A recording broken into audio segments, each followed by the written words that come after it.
மாதிரி வராங்கன்னு சொன்னாங்க. சரி வந்தா இன்ஸ்பெக்டர் நம்ம சந்திச்சு பேசி சம்மனை கையெழுத்து போட்டு வாங்கிக்கலாம் தான் நான் இருந்தேன். அப்படி ஒருவேளை எங்க கிட்ட கொடுக்க விருப்பம் இல்லைன்னா வீட்டுல எல்லாரும் இருந்தாங்க, வேற யார்ட்டையாவது கொடுத்துருக்கலாம், இல்ல என்கிட்டயே அவங்க சந்திச்சு கொடுத்துருக்கலாம். அவரு ஊர்ல இல்லன்றது எல்லாருக்கும் அவங்களுக்கு நல்லா தெரியும். கிருஷ்ணகிரியில இருக்காருன்றது தெரியும். அவரை சந்திச்சு அங்க கூட அனுப்பி இருக்கலாம், அங்க இருக்கிற காவல் நிலையத்துல அனுப்பி கூட அவர்கிட்ட கொடுத்துருக்கலாம். அதுவும் கொடுக்கல. வந்தவங்க எதுவுமே சொல்லல, சம்மனை ஒட்டிட்டு போயிட்டாங்க. நான் எனக்கு தம்பி சுபாகர் தான் கூப்பிடுறாரு. கூப்பிட்டுட்டு நான் வெளியே வரேன், இந்த மாதிரி ஒட்டிட்டு போயிட்டாங்க. நீனா சரி ஒட்டி இருக்கட்டும் சொல்லிட்டு கொஞ்சம் நேரம் விட்டு தான் நான் கீழே இறங்கி வரேன்.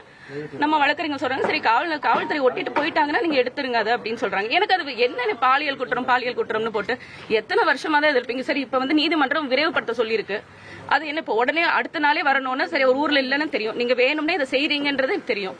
நான் வீட்டுல இருக்கேன், என்கிட்ட அது பேசிட்டு கூட நீங்க ஒட்டிட்டு போயிருக்கலாம்.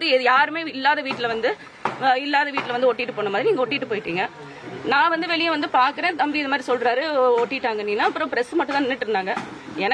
எனக்கு ரொம்ப அன்ஈசியா இருந்தது அவங்க முன்னாடி வர்றதுக்கு. நான் நைட் ட்ரெஸ்ல இருந்தேன், நான் வெளியே வரல. சரி தம்பியை தான் கிளிங்க தம்பி, இல்ல போலீஸ் போனோம், போலீஸ் போயிட்டாங்க அப்படின்னு சொன்னாரு. அதனால நான் கிளிக்க சொன்னேன். நான் தான் கிளிக்க சொன்னேன் அவரை, நான் படிக்கிறதுக்காக கிளிக்க சொன்னேன். அவர் கிழிச்சு என்கிட்ட கொண்டு கொடுத்தாரு. கொடுத்துட்டு நான் அதை உள்ள உட்காந்து அது 2-3 கிழிஞ்சதுனால உட்காந்து அதை படிச்சுக்கிட்டு இருந்தேன். அந்த தேதியை பார்த்துட்டு அடுத்த நாளே வர சொல்லியிருக்காங்களே, அன்னைக்கு இவங்க அப்படி ஒத்துக்கலையே அப்படின்னு, அப்படி சொல்லலையே அப்படின்னு சொல்லிட்டு நான் அந்த தேதியை பார்த்துட்டு இருக்கேன். அப்பதான் எனக்கு தெரியல நடந்தது என்னன்னு எனக்கு தெரியல. இந்த கேட்டுக்கு உள்ளதான் அது கேட்டுக்குள்ள நடந்தது. நாங்க உட்காந்து பார்க்கும்போது கேட்டு திறந்தது மட்டும் கேட்டுச்சு. பார்த்தேன் நான். எடுத்த உடனே ஒரு பிரவீனோட சத்தம், என்ன நீ தள்ளுறியான்னு ஒரே சத்தம். எனக்கு நான் இது சுத்தமா நாங்க எதிர்பார்க்கல. சம்மன் கொடுத்தாங்க, நாங்க சம்மனை எடுத்து வச்சு நாங்க படிச்சுட்டு இருக்கோம், அவ்வளவுதான். நான் சுத்தமா அதை எதிர்பார்க்கல. அப்புறம் அங்கிட்டு தள்ளிட்டு போறாங்க, செய்யறாங்க. அப்புறம் நான் அண்ணன் இப்படி இழுத்துட்டு போகும்போது தான் நம்ம எப்படி சும்மா இருக்கிறது, நம்ம நாங்க எல்லாம் உங்களுக்கு தெரியும், நாங்க இது கட்சி ஒரு குடும்பம் மாதிரி நாங்க எல்லாரும் சேர்ந்து ஒன்னா பயணிக்கிறோம். எங்களை விட கூட இருக்கிறவங்க மேல கைய வச்சாதான் எங்களுக்கு இன்னும் கோவம் வரும்ன்றதும் நல்லா தெரியும். மென்டலி எங்களுக்கு டிஸ்டர்ப் பண்ணணும். அப்புறம் அவரை கூட்டு போறாங்க. நான் வெளியே வர்றேன். வெளியே பார்த்தா அவர் ஒரு ரிட்டையர்டு ஒரு எக்ஸ் சர்வீஸ்மேன். அவரை ஒரு எப்படி ஒரு குப்பை மாதிரி நீங்க எல்லாரும் பார்த்துட்டு தான் இருந்தீங்க. அவர் எப்படி உள்ள தூக்கி போடுறாங்க. அவர் இங்க செக்யூரிட்டியா இருக்காரு, நம்மளுக்கு பாதுகாவலரா இருக்காரு. அவருக்கு கண் வச்சிருக்கிறதுக்கான லைசன்ஸ் வச்சிருக்காரு. அவரு அதை கையிலேயே எப்பவும் வச்சிருக்காரு, தன் பையில எப்பவும் வச்சிருக்காரு.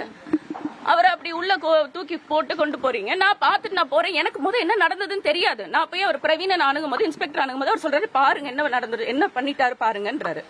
அப்ப சட்ட கசங்கி இருக்கு, அது கொஞ்சம் கலைஞ்சிருக்கும். நான் அண்ணன் எதுவும் தள்ளிட்டாரு இல்ல வார்த்தை எதுவும் தப்பா பேசிட்டாரோன்ற ஒரு எண்ணத்துல தான் சரி சாரி சார் நீங்க விடுங்க சார், நான் இது அவங்க கைதளவுக்கு கொண்டு போவாங்க, ரிமாண்ட் பண்ணுவாங்க, நம்ம துளியை அந்த மாதிரி ஒரு சூழ்நிலையே இல்ல. ஆனா இவங்க அதை ஸ்கிரிப்ட் பண்ணிட்டாங்க.